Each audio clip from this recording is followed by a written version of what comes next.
مسبا دائما أبا من قدو فيها وتهند ربي سيقول جوار بقى ربي سجلات سيادان سيجي ويباي ما ربي بقى سيدبر سيادة دورسيت سكنتات داخنا قبي السودان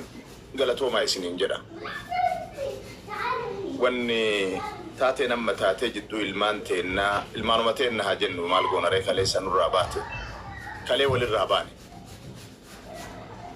يرو ديرا أسرة akka garaagaraatiin dubbataa turre akka garaagaraatiin illee hasaa turre yoo xiqqoo furmaata argate jennu dabree dhufe waan isin ibsitan caalaa wanni an ibsin jiru badiin jiru garuma furmaataatitti deebanii furmaanni kun eessaan argamaa gara furmaataatitti deebuu qofa an akka kiyyatti wanni jedhu tana dura jaarsummaa dubbanneerra tana dura gama amma silaa keessaa namni miidhame jedhan gama ilmaan teenna arsiitiif gama ilmaan teenna walloo jidduullee teenne ittillee milkoofnee salphannee illee biraa kaanee irra sheekkotii illee walii kenninee atee baluun fidi jennee odoo azir taatee aboo yaahayaan silaa hin jira asliin nu bira jira hanga taate tokko fi jibbaannee halkan dheeraa bullee irra tana durallee ammallee deebee wanni kun deebee wamataa nu dhabe gaafas keessaanis walga'ii qabannee manguddoota biyya san keessa jiraniif sheekkolee waliinillee garee ijaarree sheekkolee fi manguddoota biyya san jiranii wallollee namni ijoollee tana ummatatti gadi dhiise isinii mootummatti iyyachoo diddanii usuu mootummatti iyyattanii silaa bakka tokko keessaa jennaan namni tokko namuma sheekaa keessaa jaarsallee sheekallee ijoollee tana dabarsinee kennuu qabna jennaan nama san marsan bareessaa san eentu marsi Oromoo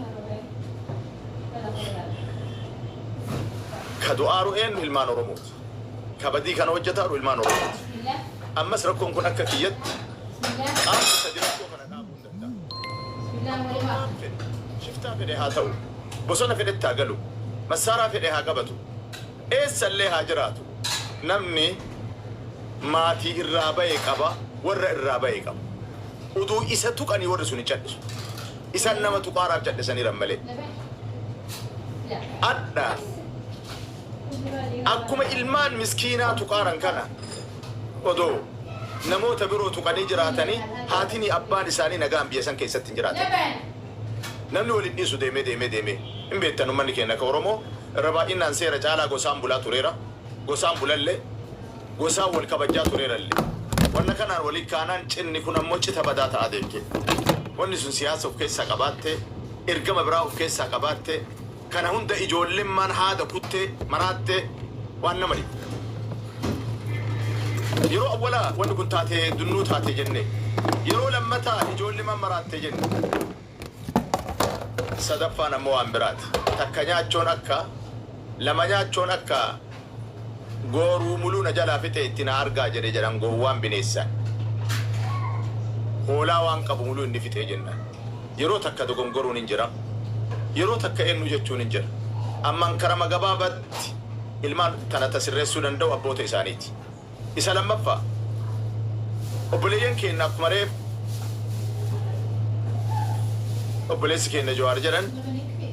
biyya Saawudii kana keessatti imaaraa tokkorra yoo xiqqaate ajnabii nama 40-50 gala kophaa ofii galee hin danda'u eessatti illee quba ol qabaata namni quba ol hin qabne jiru dhugama Oromummaa yoo garaa isa nyaate namummaa yoo garaa isa nyaate ilmi namaa akkamitti ilma namaatitti jaba Qeerroye aliin dhufee jira galchi ali lakkoota takka ali wallo nama jedhu galchi qeerroye dubbadhaa usa waan daqiiqa gabaabsaa walii kenna yoo qaraanu gurra qabanna yoo qaraasifnu afaan qabanna saalfanneeti banii luuxii banii akkanaa jenneeti ilmaan nurraa baatirraa ammoo waan akkasii fidanii miidiyaa gubbatti waan banii luuxii caalu bakka sayyoo barbaree kaan waan banii luuxii caalu ummata afotti yoo muka keessa kaan sanuu miidiyaa irratti fidanii mee haa ta'u badii godhanii maraatanii namummaa baanii namni waan godhu jedhanii miidiyaa irra fiduun kun maal akka ta'e na dhibina bu'aa inni argamu wama asirraa argatamu kaammoo walumaa galatti hawaasnummaan Oromoo kun nagaan argatiniif badiin guddaa wanni guddaa wayi duubaan hojjetameeru kan na dhibana قروا والله أعلم سنمنا مدة دوبا سن ميديا رفيدني اسم الدسون قابتكو اتسيني مشاويكا ميدارا وقالا ما دام وسدي أدانا فكاتا كنت مال القرد هيا جباتي كنموت هلو باسات تأشي بريدة جدين أنا ما قسل لي مكان دو هلو قسلي باسات هلو قس كين نجزير ما تمام تدفتين عنجد عندو بدي جنة جزء ما كين ندو ما تمام تدفتك أتاك كان أبسط قلته ودفتين عنجد مجاز جنة جت مشارب بيجي أنا باسيتا ربي صدار بيسي دائما كان نجدي بيسي مسكينة كان نجدي مجان تسقلك يا دقي بابا جداي أنا سايوم بيكو مجان ما إيش ما إيش ميديا بالراس ما في الدرجة هني بقى nama kuma torba kana bochisu media rama fitte achibo da hagatti samu disani gara nama gubani akkan fayyana no geno bara litani wallahi amma guyya torba di ba meyosa ilma nama yo akkan godan baye to ko nama ruguba kanaf furman ni jira jade kaya do anaka kiyat achuma jira saudi majira dargaggeessum achi jiru sanbere jira lamma fa abota fi shekolen saudi keessatti aango namni tokko qabne qaban maali jennaan jaali ajjara jaali ammootum maadhaan hooggana rakkoon kun ammoo waan shari'aan islaamaa illee jibu ammoo waan garaa nama Idris Qeerroo jajjabe alii keetaa nama argite koomenti yaatti galchi Qeerrooyee ustaaza jajjabaasa arabshira biyya saudii keessatti rakkoon akkanaa galuun baay'ee waan nama ganda quraan rabbii keessa boy keessatti ijoolleen islaamummaa himattu akka amantaatiif akka sabaatitti illee nama ta'uun saalfachiisaatti kanaaf inshaallah isa tokko abbootiin amantaatii fi qeerroon saudii jirtan akkasuma manguddoonni achi jirtan ijoollee tana dabarsitanii akka seera biyyattii saniitiif kennitan abboonniiniif haawwonni ijoollee tana ijoollee teessan tana karaa qabachuu dandeettaniin akka namarraa qabattan tanuma dhaamaa isin galatooma ulfaadha wanni kun itti fufee qacceen isaa baran nurraa cituu qaba isiniin jedha nama hedduu dubbata akka dhufeeni nu dhambuuqanii asumarratti isinirraa dhaaba wassalaamu alaikum baaba galatooma ulfaadha namoonni as jala jirtan namni 90 jirtan ijoolleen keenya kawalloo Qeerroo jajjabe alii walloo Idris mucaa walaleessaa kawalloo san namoonni asin beeyne illee as jala jiraatan lakkoofsa tokko bareeda Qeerroo yeenaa galchi galatooma ulfaadha jechuudhumaa fi hundarra dhimmichi dhimma sireetidha wanti kun waa haadhaaf abbaan qofti nama biyyaa baheetiin qawwee bitate albee bitateetiin nama saamu waan abbaan qofti dhaabuu dandeettu miti irra hedduu waan kanarratti ka dhaabsisuu danda'u wanni ustaazotaa fi jawar quban qabne ka dhugaan dhugaa agaan nama su'uudii waggaa 10 ture yeroo hedduu deddeebi'eetti ifatti warri asirra jirtaniif as jala jirtanillee ka beekuu qabani irra hedduu yoo kutannoo murannoon jiraate warra muqiimati jiran warra muqiimni tokko durriyyee kanaa birrii erga lama isa biratti ijaazaa bu'an bakka boqonnaati gonni hattoota fi shifta warra waraqaa seeraa qabu jawaratillee waan kana asirratti wanni ati dhaga'uu qabdu gonni shiftaa kamiitu bakkeen isaan itti dhokatan mishigiin hattoota shiftoota warra waraqaa seeraa waraqaa jireenyaa biyya sanii qabu lammii Itoophiyaa Oromoos haa ta'u saba biraa namu akka ganda gandaatiin birrii ka ergu nama waraqaa qabu mana ka kireessu nama waraqaa qabu namni waraqaa hin qabne gizee suuqarraa bishaan bitatu bishaan haayilaandii takka yeroo 100 mil'ataatiin bitatu kanaaf yoo wanne kana isaan muqiima fi warri community keessa jiruu fi manguddoon biyya san jirtuu fi warri imbaasii irratti hojjetuu hin baane didanii wanni godhamuu qabu tarkaan biritti aanoo somanuu joo dheeruu sii kenna warra waraqaa seeraa bilisanii qabu maqaan isaa muqiima jira akkama diyaasbooraan am citizen jettu kana jechuudha waa'ee diyaasbooraa gizee dubbattu jara orrabbii malee waan namni biraa jiru see waan gastirra faa gizee doktorota seanii am citizen biroo minaamin jedhan beektaa bakka namni waltumu kanatti yaa'u yaan dhugatimu leencafaa darban ana sitti mayoo biraan giiftii isaanii gizee biraanarraa haa kutatanii gastirra bakka namni waltumu kanatti biroo freedom speech ምናምን ነማንጀራኒ ወንበለ ይከን ግንፋስ በቀሩትን በይኑ አባርታ ታያ ኤበታያ ደረጋ ዲያስፖራ ከዛ ተቋስማንቲ ተቋው ወርዋደቲ ካና የቹዱማፊ ባባ አቡ ሳብረዲን ጨራን ከሰኒ ሲቡባ ምክ ደረትና ገገባብሳ ስሬቲ አበያ መለ አደባና ዘይና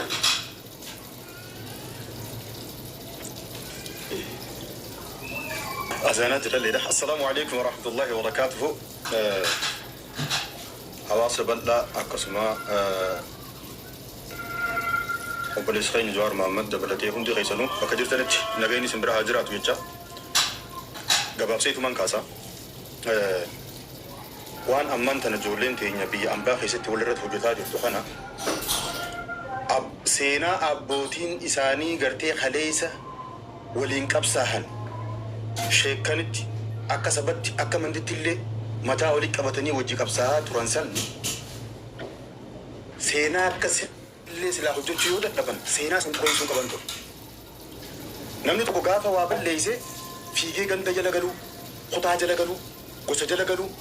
واني وان كان أكا مبل ليسي تكا خانا إني لما فا ديبا ميديان حواسا خم نما خينيا اتفايدمو واللالو إرد حجتين والله أكتب سنتو الفات نموت جلقبة قد فكتها في سوق النيسا عن حجة بكمتي أركنان نموني ورّي غرتي إسام بودان أفلين نوتيس يوان كان حجة دقيتي بكمتي أركن وان جؤون فكار أكا سوجتا جرام بكدا إني سلفا أكا جولين تون ولنياتو ولا جيفتو نمني غرتي شورا قدا تبتاجرو وروتان إسان كان سبورتو ورا جيت إنسان سبورتي ورا كم تي خنوف نمني زبنا خنا سفوس شابسي أمانتلي دقته هيرا أوما غنا ما سنيلي دقته خرا إتشين بكم تي أركتو كفور باد قتشيب سني بكا درسلا أبوتين تينيا بكا يتخفني تي آنا والأفان كايا دندهم بشا ولو باسن تينيا أرى أبلي ولو با وصو أبلي سخيا جي إني توي واتو قد إبسي موغا حدوتي ديباجر علاجر أما جزيل دقو هاداب قندر كدن دا هاداب بان إلمو لغا جيتي نما سفوج أبسي نمني درا بيخي واهم تجعلا واني تيامون صداتو قب ربي صداتو قبابير نما وصو قول إنسخي نانا جيسين قبل إنسخي غرتي جئو duraan huddum muka dhiibaa amma gachiibsee akka horiitti qaluu eegale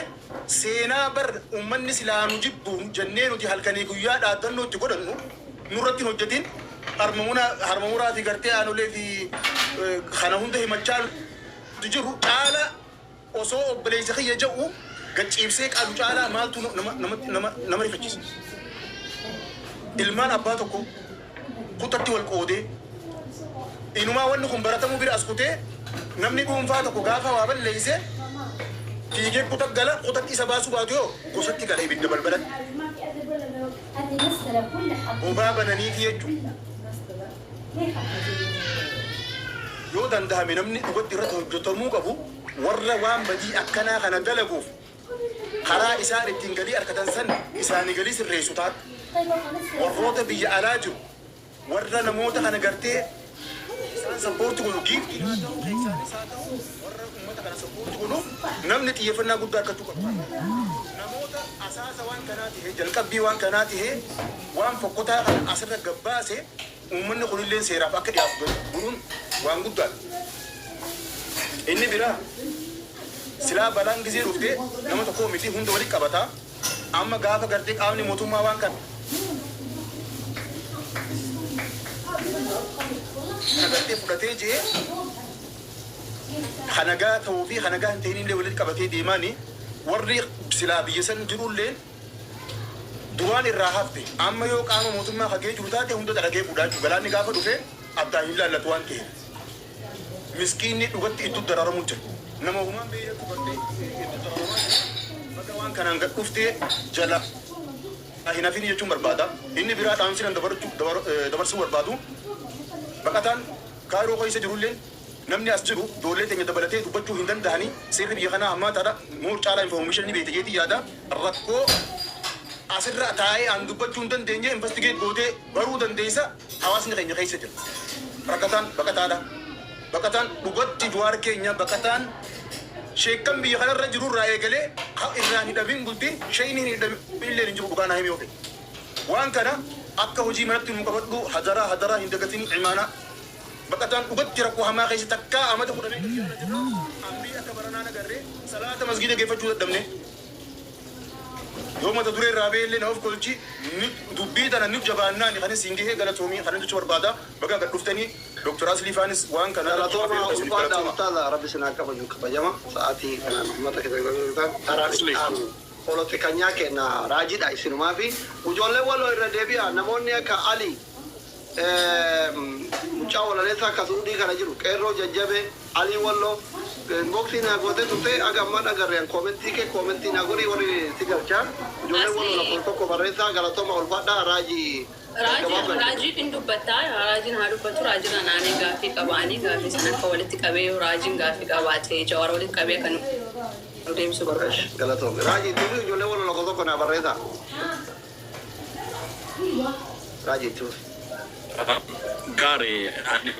amma isu Gaachana sabaa ililii darbe ililii darbi gaachana sabaa si arge galatoom. Mucaan Jawaar tarra walaloo kee maxxan ililii darbi. Dubbadhu raajii. barbaachisaa asteenyee dubbachuun mucaanaa sunirri mudata faayidolees levelii itti I think dhagamaan iddoo waan haasoftanidha. Neetworkii keessa reeffadhu. Ali walloo si argeera. Raajii akka sirreeffatutti ani gaafadhee nama jalaa dhagahamaan jiru amma sirriyaa fakkaata malee. You're actually stuck. Yes, and naked, Raji. Ani dubbadhu agasi namootaaf carraa kenna waan ta'eef. Ayyee gaggabaabsi dubbadhu. Jawaar deebisaa haga tokko dubbattee jirta jalqaba banaa keessirratti qoonni mootummaan ijoolleen biyya Arabaa keessatti wal godhutti jiru. Kanarraa ka'ee qoonni mootummaan Itoophiyaa keessaa qabu haga tokko irraa dubbattee jirta. Caraf gootetuma bira dabartee san akka gaariitti akka uummataaf ibsitu. Maaliifi warroonni actually qooda kanarratti hirmaannaa fudhachuutti jiran hagamta akka badiin isaanii cheenii wal qabate yookiin ammoo sansalata wal qabatee bakka san gahe waan beekan natti hin fakkaatu. Ka beekaa godhan tahillee hin beeku. Inni san tokko lammaffaa immoo warroonni waan kana duuba jiran jira warra diaspora Canada, America, Europa keessa ta'anii warroota kana sponsora godhantu jira. Sponsora yeroo sin jedhu afaaniin haa ta'u miidiyaa kana gubbaarra ta'anii ka dhidhiiban yookiin nutu isin duubaan jira nutu kana isin jira akka reefu dubbatetti there is a law biyya kana keessatti seera ittiin yeroo namni waan akkanaa dalagu artikiliitu jira constitutiona biyya kamii keessattu waan kana diasporaan biyya alaa kana jirtu warroota waan kana irratti deeggarsa waan kanaaf godhan mallaqaan haa ta'u jajjabinaan haa ta'u wamagaa isaan gargaaraniif qooda fudhatanii jiran warroota muraasa atiyyuu maxxansitee jirta. Warri biyya keessa ta'anii waan kana keessaa harka qabanillee jiranii. I think sanillee jala deemuutu jirta natti fakkaata. Warroota kanarratti tarkaanfiin nuti akka warra diaspooraa biyya alaa jirtutti fudhachuu dandeenyu waan kana gargaarsuu dandeenyu warrootni seera beekanillee waan jiraniif jecha maaltu jira maal gochuu dandeenya hagamta akka sirreessiidha uummanni kun badiin isaan dalaguutti jiranii biyya Awurooppaa fi Ameerikaa kana keessatti haga tokko dubbattee jirta san akka diipileetii qorra deebitee dubbattu barbaadeeti.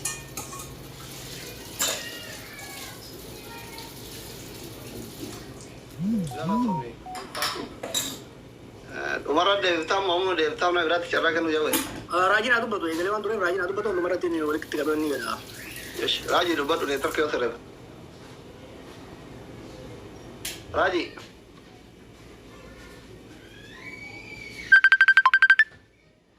Neetworkii raajii rakkisaana fakkaate. Ali dubbadhu. Ali wallo.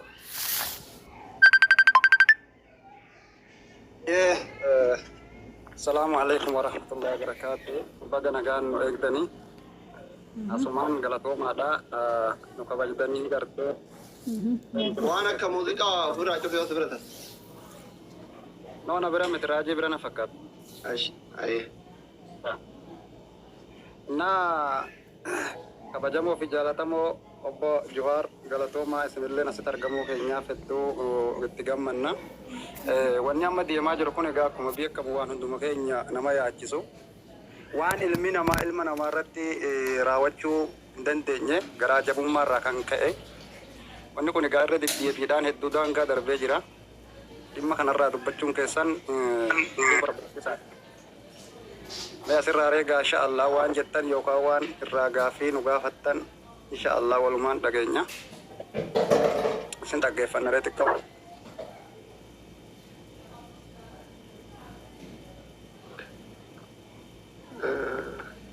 Hamza. Soda carraan isi. Wanni jechuu barbaadu dhumarratti amma raajiidha kanneefan dhumarratti walitti qabee xiyya raggataadha gisee hunda silaa hojii waan ijoolleen godhaa jirtu waliin beena. Raajii neetworkii sirreeffattee soda galatoomaa.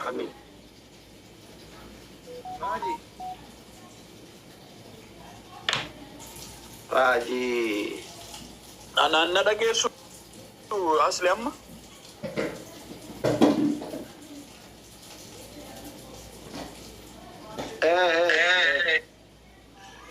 Okay. Yoo na dhageessanii fi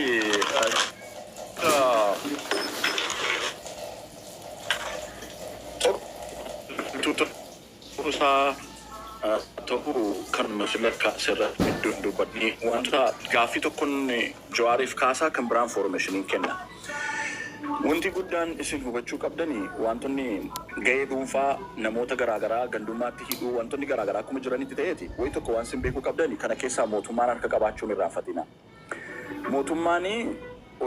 unemployment ratein high waan ta'eef ijoolleen dargaggootaa productive age warri jedhamanii akkas migrate gochuunsaa mootummaa irratti dhiibbaa waan fiduu fi isa sana hanqisuuf maal godha mootummaan hojiin suukaneessaa warra baqatu kanarratti hojjetamee akka namni biyyaan baane barbaada. Tokko yoo namni biyyaan baane galfata waraanaa godhatee itti gargaarama. Ijoolleen hojii barbaadachuu biyya alaa baatee waan arganne mana puulii keessa teessii qabeetu waraanatti ergaa jechuudha. Inni kun akka ta'uuf mootummaan sirnaan akka irratti hojjetaa jiru tuquu qabu. Amma gandummaa qabatee safuu Oromoo maal jedhu sana wal maddiitti sun akka jiru indikeet ta'uu odeessa dabaluu barbaada. Gama biraatiin isheerii gochuun danda'a Jawaar wajjin akka Oromootti akka sabaatti akkuma qabsoo bilisummaa Oromootti wanta ceera qabu tokkotu dhufaa jira. Gaazexeessaan tokko biyya Faransaayiti akka tasaa marsareetii abaa'oo anan monitor godha aksesii nan qaba reach out nu godha jechuudha. Waan akka addi bilisummaa Oromoof Oromoon Yemen keessatti waraana jaaraa jirutti verify naa godha jedhee reach out nu godha jechuudha gaazexeessaan kun. Inni kun maal mul'isaa warra alaabaa baadhatee qawwee baadhatee deemu sana Oromoon egaa rakkoon achitti akka nama dhuunfaatti hojjetamu akka dhaabaatti akka qabsoo Oromootti maal qabaa akka jedhu mul'isa waan ta'eef wanta hin jabal ta'edha. Artiikilii inni barreessee of ibsee gaazexaa keessa hojjeturra godhe ani booda Jawaar wajjin we talk in the back so like share godhuu hin danda'a. Inni kun waanuma xixiqqaatti hin laalina.